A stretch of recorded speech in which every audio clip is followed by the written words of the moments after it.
여러분 안녕하십니까? 김항식입니다. 이번 시간에는 교육대를 갈 여러분들에게는 상당히 민감한 주제가 될 것 같은데요.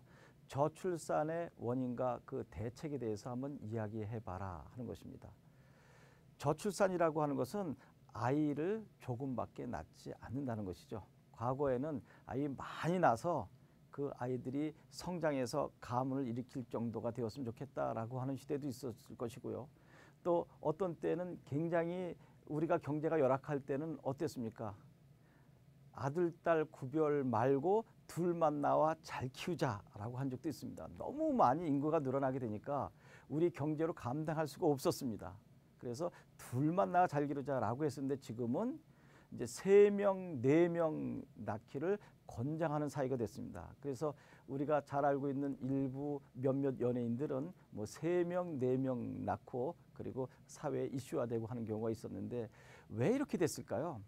너무나 많은 사람들이 아이를 조금밖에 낳지 않는다는 것입니다. 참 재밌죠? 너무나 많은 사람들이 아이를 조금밖에 낳지 않는다. 그렇다면 왜 이러한 원인이 나왔을까 하는 것을 생각해 보도록 하겠습니다. 여러분, 저출산 원인이 무엇이라고 생각하십니까? 첫째는 저는 개인적인 성향의 측면도 한번 생각해 봐야 할 것인데요. 여러분이 결혼했어요. 그러면 아이 몇 명 낳으려고 생각하십니까? 한 명만 난 낳을 거야. 여자든 남자든 딸이든 아들이든 나 한 명만 낳아서 멋지게 잘 키울 거야. 그렇게 생각하는 사람도 있을 것이고요. 아니면 난 아예 낳지 않을 거야. 왜 내가 인생을 살아가면서 자식을 낳아서 왜 내가 희생해야 되고 나의 삶을 왜 자식한테 다 빼앗겨야 돼라고 개인적인 성향과 취향으로 접근해 볼 수도 있는 거 아닌가요? 이건 얼마든지 가능합니다. 근데 이제 두 번째가 더 중요할 것 같아요. 이것은 경제적인 측면일 것 같아요. 여러분, 자식 한 명을 키워서 대학을 보내는 데까지 어느 기관에서 조사했는데 1억이 든다고 하던데요. 자식 처음에 나와서 대학 졸업할 때까지 1억, 그럼 2명이면 2억, 3명이면 3억입니다. 여러분들이 아직 경제 행위를 하지 않아서 그런데 사실 1억을 현금으로 모으려면 20년이 넘게 걸린다고 하거든요. 그런데 무슨 재주로 한 명 키우는데 1억이 드는데 2명, 3명 나올 수 있겠는가? 그래서 나는 아예 한 명만 낳아서 제대로 잘 키울 거야 라고 하는 사람도 있을 것입니다. 그런데 여기서 굉장히 무서운 것은 무엇일까요? 여러분 자신이나 아니면 여러분의 부모님께서 정말 경제가 어려워서 고통 속에 빠진 삶을 살고 있었다면 아니면 지금도 살고 있다면 여기서는 이 문제가 나와야 되겠죠. 가난의 대물림. 여러분 이거 참 슬픈 말입니다. 지금 내가 너무너무 가난해. 근데 내 자식을 낳아서 또 이 가난을 대물림해 준다라고 하는 것은 끔찍해. 절대로 그런 일이 있어서는 안 돼. 나로 인해 끝날 거야. 라고 하는 입장이 상당히 좀 많을 거라고 생각합니다. 돈 많고 잘 사는 사람들 입장에서는 오히려 첫 번째 성향이 강할지도 몰라요. 이건 경제적인 문제를 넘어서서 개인의 취향의 문제입니다. 나는 자식 많이 안 낳을 거야. 한 명 낳아서 잘 키울 거야. 아주 예쁘게. 아니 난 한 명도 낳지 않고 우리 부부가 한평생 행복하게 우리 인생을 아름답게 구가하다가 즐기다가 죽을 거야 라고 하는 것은 경제적인 문제를 떠나서 개인적 취향이 될 것이고요. 이제 경제적인 측면에서 가난의 대물림은 절대로 안 된다. 그러니 한 명이라도 나와서 2명, 3명 나올 거를 이 한 명에게 온갖 정성을 다 들여서 나와 같은 모습이 아니라 훨씬 더 행복한 삶의 모습을 살도록 여기에 투자할 거야 라고 하는 경우가 가장 크지 않을까 생각합니다. 여러분 아무리 봐도 첫 번째보다는 두 번째가 설득력이 있지 않을까요? 그렇다면 제가 처음에 여러분들에게 특히 교대 갈 여러분들에게는 민감한 사안입니다라고 이야기했죠. 왜 그럴까요? 학급 속에 학생들이 과거에는 50명에서 60명 정도 됐었어요. 저희가 고등학교 될 때는 70몇 번까지 있었으니까요. 그런데 지금은 초등학교 다니는 학생의 수가 점점점 줄어들고 있다. 특히 도심에서야 뭐 이야기할 것은 없겠죠. 도심은 여러분 굉장히 학생들이 많이 몰리는 경우 있고 또 위성도시도 마찬가지고요. 그런데 어디를 한번 가볼까요? 시골 한번 가볼까요?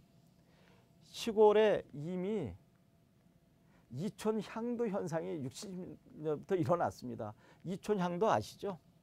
시골을 떠나서 도시로 향해 간다. 그러면 시골 마을을 가게 되면 거의 대부분 노인들밖에 안 계십니다. 젊은 사람들이 어쩌다가 있어도 다문화 가정의 아이들이라고 하는 것. 이게 심각한 문제죠. 그래서 한 학급에 5, 6명 정도 되는 학급도 상당히 많고 심지어는 분교에는 전교생이 5, 6명밖에 안 돼서 폐교 위기에 가는 경우가 있습니다. 그러면 교사가 될 여러분들, 특히 초등학교 교사가 될 여러분들은 설 자리가 없어지는 것 아니겠습니까? 이렇게 해서 저출산 문제가 교육대에 가야 할 여러분들에게까지 취업의 위기에 직면하게 하는 원인이 된다라고 하는 것까지 파급시켜 생각해 보았습니다. 그러면 이렇게 크게 개인적 취향에 관한 문제, 경제적인 문제의 원인 2개를 잡아봤습니다. 물론 이것보다 훨씬 창조적인 원인 접근이 여러분들에게 나올 수 있겠죠. 그것을 여기서 3번째, 4번째로 더 줄 수도 있겠지만 여러분에게 할 기회를 드리고요. 그럼 이제 대책을 마련해야 할 것입니다. 이 저출산으로 인해서 이렇게 엄청난 문제점이 발생된다고 하면 어떻게 해야 1명, 2명이 아니라 2명, 3명, 4명 정도 건강한 가정을 이룰 수 있게 해줄 것이냐 하는 것입니다. 그러면 여러분 항상 그랬지만 원인에 따른 문제를 분석해서 대책을 마련하는 것이 가장 좋다 그랬죠. 개인적인 성향의 문제는 이 사람들과 뭐 상담을 통한다든지 아니면 이 사람들의 가치관이 바람직하지만은 않다라고 하는 분위기를 조성해서 이 사람들의 취향을 바꿔주는 프로그램을 만드는 것도 매우 중요할 것입니다. 뭐 드라마 뭐 이런 것들도 매우 좋겠죠. 결혼해서 자기의 취향으로 인해서 한평생 부부만의 행복을 추구했는데 나중에 자식이 얼마나 소중하고 귀한가 하는 것을 느끼게 해주는 프로그램을 만든다든지 또 한 명에 가지고는 안 되겠다. 그래서 뭐 예를 들어서 애경사가 있다든지 그래서 다복한 가정이 얼마나 부러운지 뭐 정도의 문제도 이러한 개인적 취향을 가지고 있는 사람에게 제시해줘서 생각을 바꿔줄 수도 있을 것이고요. 그 다음에 이제 이 문제가 되는 거죠. 경제적인 궁핍함으로 인해서 가난의 대물림을 절대로 내 자식에게 물려줘서는 안 되겠다라고 해서 안 낳거나 아니면 1명 정도로 그치는 사람들에게 있어서는 어떻게 해주면 되겠어요? 경제적인 부를 이룰 수 있게 도와주면 되는 거죠. 근데 돈을 벌고 싶다고 해서 벌어지는 것은 아니잖아요. 그래서 이것도 역시 경제로 아이들을 키우는 것은 아니다라고 하는 의식의 전환이 매우 중요할 것 같아요. 여러분 돈이 많아야 자식을 잘 키우는 것은 아닌 것 같은데요. 경제적으로 좀 궁핍하더라도 건강한 정신세계를 추구해서 아이들을 건강히 키울 수 있는 방법도 있는 것이고요.